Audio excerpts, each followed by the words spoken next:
বর্তমান যুগ তথ্য প্রযুক্তির যুগ। উন্নত বিশ্বের সাথে টিকে থাকতে হলে তথ্য প্রযুক্তি ছাড়া আমাদের বিকল্প কোনো পথ নেই। মানুষের কাছে পৌঁছাচ্ছি যে আপনারা ডিজিটাল মার্কেটিং শেখেন, আপনারা গ্রাফিক্স শেখেন, আপনারা মূলত একজন ফ্রিল্যান্সার হন, আপনারা চাকরির পিছনেও দৌড়ান, সমস্যা নেই। বাট আপনি যদি ফ্রিল্যান্সিং শেখেন, আপনার ফ্রিল্যান্সিং আপনার অবসর সময়ে কাজে লাগাতে পারবেন, আপনি অতিরিক্ত অর্থ উপার্জন করতে পারবেন, আপনি রিমোট জব করতে পারবেন, আপনি লিঙ্কডিন। মোহাম্মদ রাকিবুল হাসান।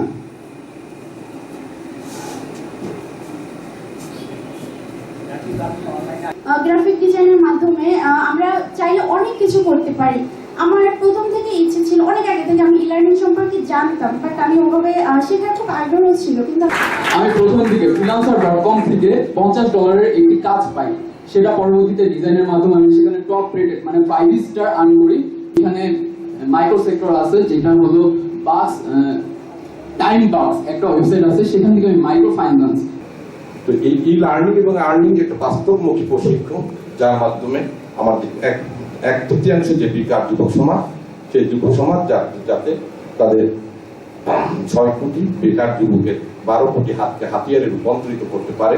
কারণ কি, আমরা গার্মেন্টসের কিছু কাঁচামাল কিনে আনি, আমাদের দক্ষতার জায়গায় একটাই, আমাদের যে মেয়েরা আছে বাংলাদেশের এই অঞ্চলের মানুষের, সাউথ এশিয়ার এই অঞ্চলের মানুষের হাতের আঙ্গুল চিকন, সূক্ষ্ম এবং সস্তা শ্রম পাওয়া যায়, সেটা দিয়েই আমরা আস্তে আস্তে এগোচ্ছি। কিন্তু উন্নতির ধারা যেটা হওয়া উচিত ছিল সেটা হচ্ছে না, যেটা ভিয়েতনাম লুফে নিচ্ছে এই সুযোগটা। ভিয়েতনাম কিন্তু গার্মেন্টস সেক্টরে মানে তাদের যেই উন্নতির ধারা রেখে দেওয়াটা কোথায় লাগে। তুমি যদি তোমার চাল আমদানি করতে চাও রাশিয়া থেকে, যদি তুমি তোমার কি বলে মানে ইউক্রেন থেকে, ইউক্রেনকে তো বলা হয় গম, মানে গম মানে পৃথিবীর রুটির ঝুরি বলা হয় ইউক্রেন আর কি, মানে গম আমদানি করতে চাও তখন কিন্তু ডলার লাগবে। এবং আরো অনেক শিল্প কাঁচামাল যেগুলো তুমি আমদানি করতে চাও সেটা ডলার লাগবে।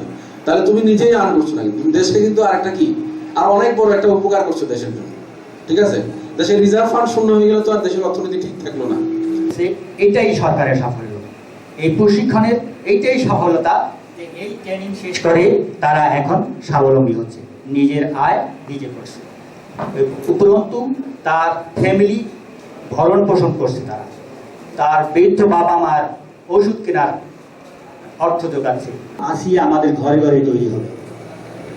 এবং আপনারা ইতিমধ্যে শুনেছেন আমাদের মাত্র এই 3টা ব্যাচ, 2টা ব্যাচ অলরেডি শেষ হয়ে গেছে, একটা ব্যাচ রানিং।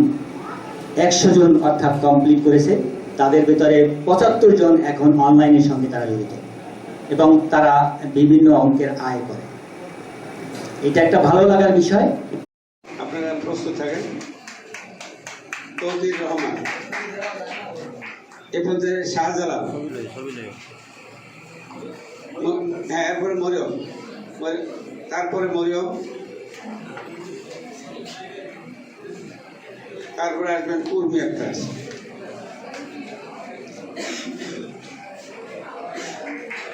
প্রশিক্ষণই দেয় না, এটা সম্পূর্ণ রোডম্যাপ দিয়ে কীভাবে একটা ছেলে বেকারত্ব দূর করে ফিন্যান্সিংয়ের আওতায় আসবে আমরা সম্পূর্ণভাবে তাদের সাহায্য করে থাকি। এবং তারা শুধু আর্নিং করে এটাই না, তারা 8 ঘন্টা ক্লাসের মাধ্যমে তাদেরকে আমরা সকালের নাস্তা, দুপুরের লাঞ্চ এবং বিকেলের নাস্তা দিয়ে থাকি।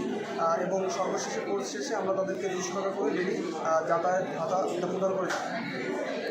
এবারে পূর্বে গত 100 জন ট্রেনিং দিয়েছে, 100 জনের মধ্যে 75 জন সফলভাবে আর্নিং করতে সক্ষম হয়েছে, আর এখন বর্তমানে 50 জন ট্রেনিং অবস্থায় আছে।